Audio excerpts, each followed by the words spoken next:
शं वरुणः शन्नो भवत्वर्यमा शन्न इन्द्रो बृहस्पतिः शन्नो विष्णुरुक्रमः ॐ शान्ति शान्ति शान्तिः।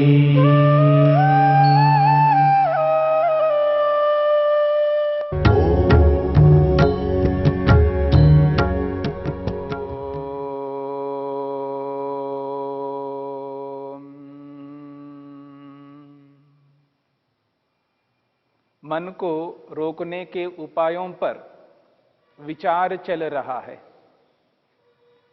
महर्षि पतंजलि ने जहां पर स्थूल उपायों को प्रस्तुत किया है, वहां पर सूक्ष्म उपायों को भी प्रस्तुत किया है। प्रारंभिक योगाभ्यासी स्थूल उपायों को अपना करके मन को एकाग्र कर लेता है, और जैसे जैसे उसका योगाभ्यास उच्च स्थिति को प्राप्त होता है,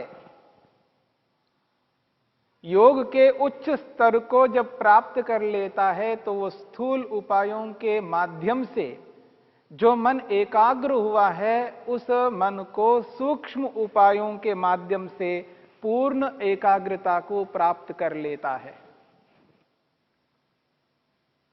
जब पूर्ण एकाग्रता प्राप्त होती है, उस स्थिति में मन पर पूर्ण नियंत्रण हो जाता है।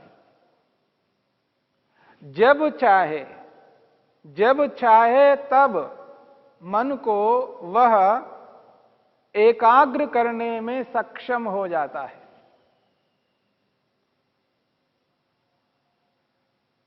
अपनी इच्छा से मन को जहां चाहे वहां एकाग्र कर सकता है। भौतिक विषयों में मन को एकाग्र करना चाहता है तो भौतिक विषयों में एकाग्र करेगा। आध्यात्मिक विषयों में मन को एकाग्र करना चाहेगा तो आध्यात्मिक विषयों में भी मन को एकाग्र करेगा। मन पर ऐसा नियंत्रण उस योगाभ्यासी को हो जाता है, अब वह उस मन को अपने अधिकार में इस प्रकार रखता है जैसे एक मदारी बंदर को रखता है। जिस प्रकार से एक मदारी बंदर को नचाता है, उसी प्रकार से मानो योगाभ्यासी अपने मन को नचाता है, अर्थात जहां लगाना चाहे वहां लगाएगा। जहां उसकी इच्छा नहीं है, उस ओर मन कभी नहीं जा सकता। मन को रोकना चाहता है लेकिन मन रुकता नहीं है, यह स्थिति उस व्यक्ति के अंदर नहीं होगी। जो अमूमन सभी लोगों में यह स्थिति होती है, वो मन को रोकना चाहते हैं लेकिन मन को रोक नहीं पाते हैं। एकाग्र करना चाहते हैं, मन एकाग्र नहीं होता है। मन को ईश्वर में लगाना चाहते हैं तो मन ईश्वर में नहीं लग पाता है, क्योंकि उन्होंने उस प्रकार का अभ्यास नहीं किया है। इसलिए महर्षि पतंजलि ने योग के माध्यम से यह बताने का पूर्ण यत्न किया है मन को किस किस प्रकार से रोका जाता है और किन उपायों को अपनाने पर मन आसानी से, सरलता से एकाग्र होता है, उन उपायों को प्रस्तुत किया है। उन उपायों को बताते हुए महर्षि पतंजलि ने जहां पर स्थूल उपायों को बताया है, स्थूल समाधि के माध्यम से मन को एकाग्र करने की बात कही है, जैसा कि हमने 35वें सूत्र में समझने का प्रयत्न किया। विषयवती वा प्रवृत्तिरुत्पन्ना मनसः स्थिति निबंधनी। इस 35वें सूत्र में स्थूल उपलब्धियों को प्रस्तुत किया है। और इन स्थूल उपलब्धियों को प्राप्त करने से पहले व्यक्ति यानी योगाभ्यासी किस प्रकार का व्यवहार करे, अपने आप को किस माहौल में पहुंचाए, लोगों के साथ किस तरह का व्यवहार करे जिससे उसका मन प्रसन्न हो सकता है, इस बात को भी स्पष्ट किया है। मैत्री, करुणा, मुदिता, उपेक्षा, इन 4 उपायों को बता करके, और जहां इन उपायों को बता करके मन को प्रसन्न करके एकाग्र करने की बात कही है, और अनेक बार व्यक्ति उन्हीं उपायों को अपना करके मन को एकाग्र नहीं कर पाता है, उसके पीछे बहुत सारे कारण होते हैं। बहुत सारी घटनाओं से, समस्याओं से वह व्यक्ति सामना नहीं कर पाता है, उन समस्याओं का, उन घटनाओं का। उस स्थिति में जब व्यक्ति सांस रोक लेता है, श्वास प्रश्वास को अपने अधिकार में कर लेता है,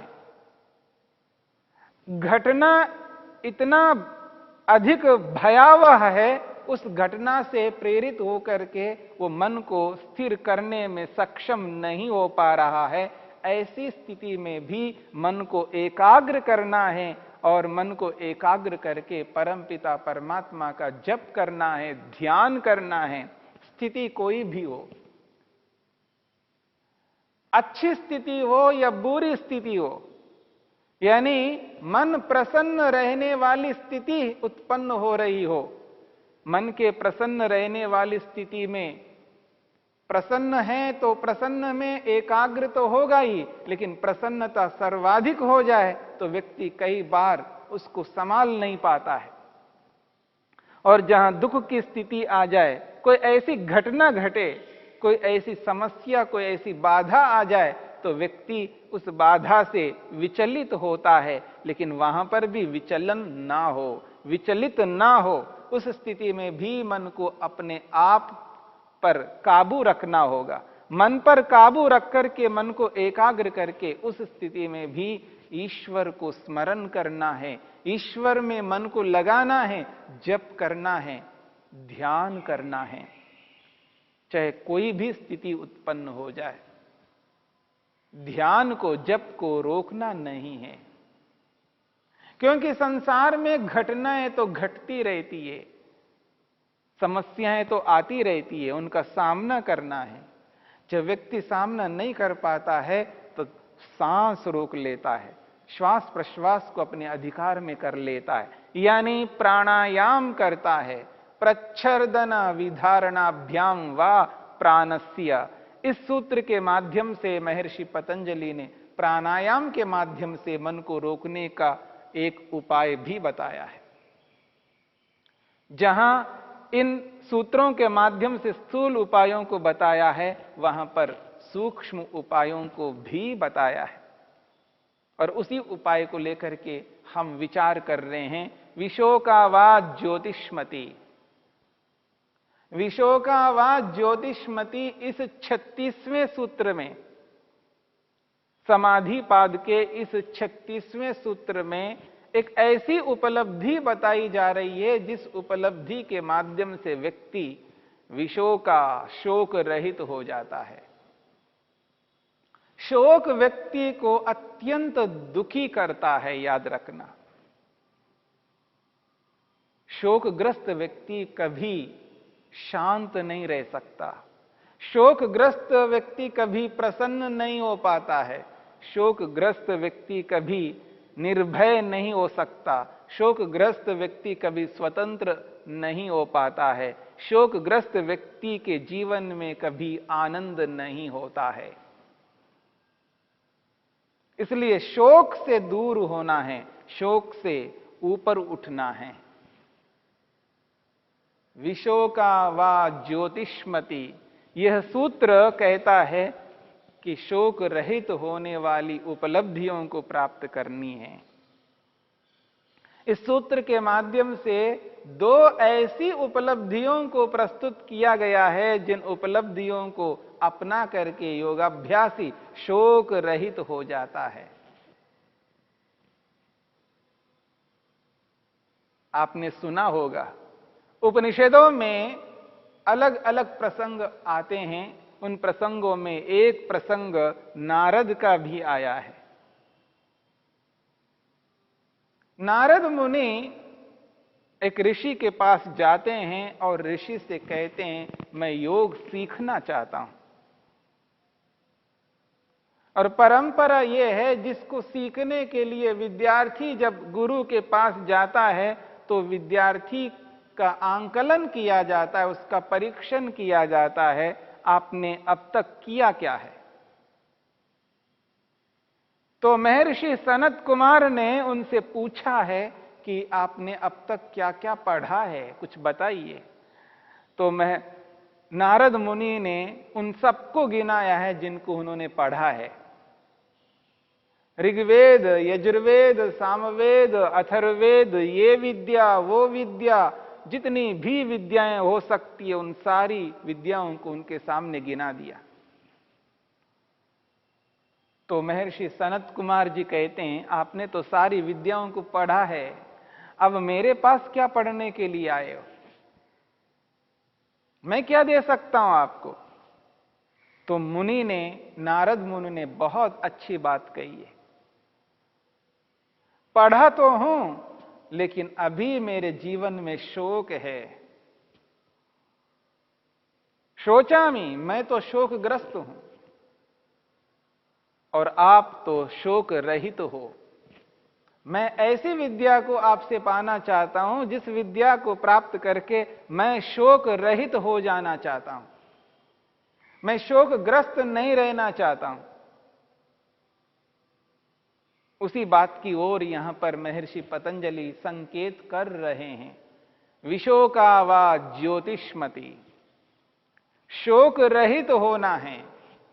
मनुष्य जीवन का जो प्रयोजन है, जो उद्देश्य है, लक्ष्य है, वो यही है कि जीवन में शोक ना हो, जीवन में दुख ना हो, जीवन में कष्ट पीड़ा ना हो, जीवन में शांति हो, तृप्ति हो, संतोष हो, निर्भयता हो, स्वतंत्रता हो, आनंद हो, वो जीवन कहलाता है। जीना तो उसी को कहते हैं जिस जीवन में शोक ना हो। और ऐसी स्थिति को प्राप्त किया जा सकता है मन को एकाग्र करके, मन को अपने अधिकार में करके। जो शोकग्रस्त व्यक्ति होता है, जो शोक से अपने जीवन को शोकमय बनाया है, शोक में डूबा हुआ व्यक्ति है, वह व्यक्ति इसलिए शोकग्रस्त है क्योंकि उस व्यक्ति का मन उसके अधिकार में नहीं है। और जब व्यक्ति के अधिकार में मन नहीं रहता है, वह व्यक्ति जिन विषयों को करना चाहता है उन विषयों को नहीं कर पाता है, और जिन विषयों में मन को नहीं ले जाना चाहता है उन विषयों में मन को ले जाता है। संसार में जिन विषयों में मन को नहीं लगाना है उन विषयों में लगा लेता है, और जिन विषयों में मन को लगाना चाहिए उनमें नहीं लगाता है। जिस यथार्थ में, सत्य में, न्याय में, धर्म में, पुण्य में मन को लगाना चाहिए उसमें व्यक्ति मन को नहीं लगाता है। और जिस पाप में, जिस अन्याय में, जिस असत्य में, जिस हिंसा में मन को नहीं लगाना चाहिए और मन को उसी में लगाता है।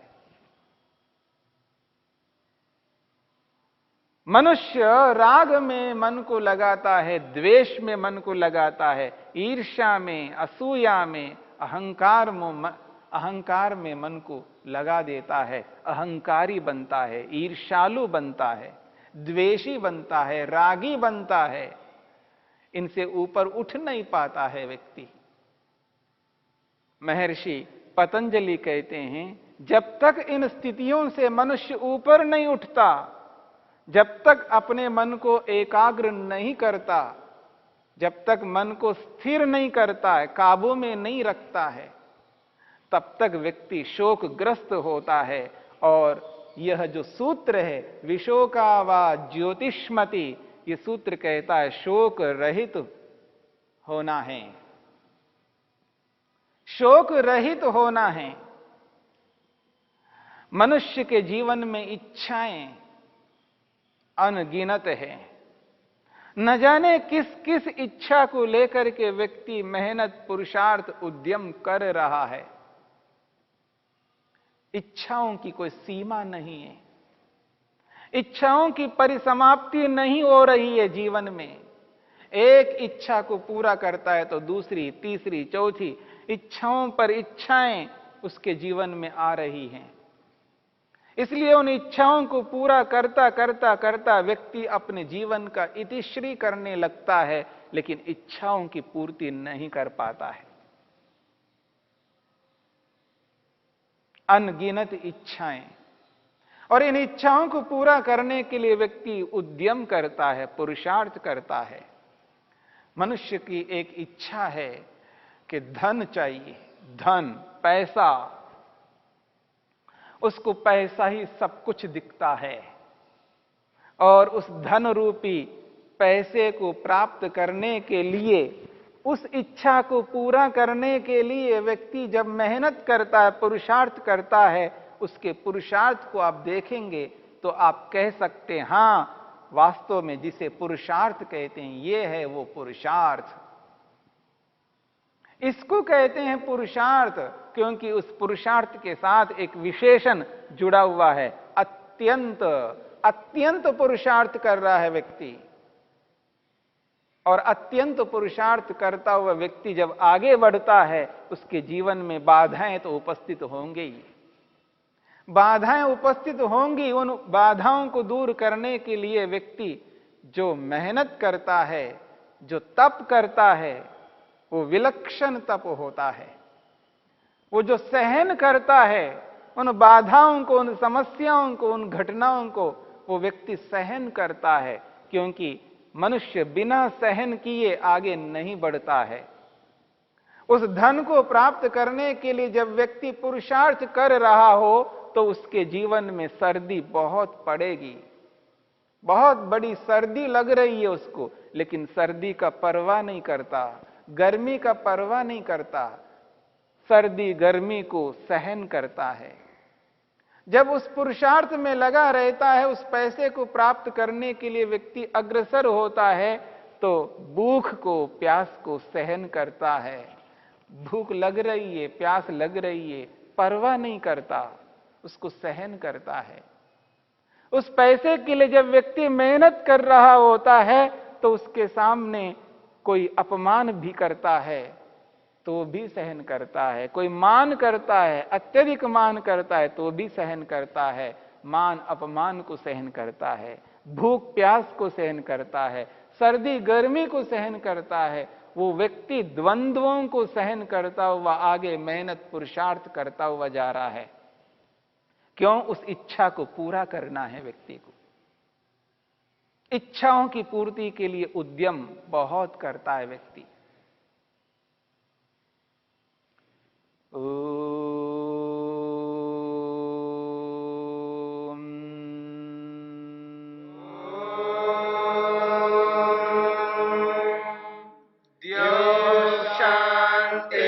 शांतिरंतरिक्षं शांति पृथिवी शांतिरापः शांतिरोषधयः शांतिः वनस्पतयः शांतिर्विश्वे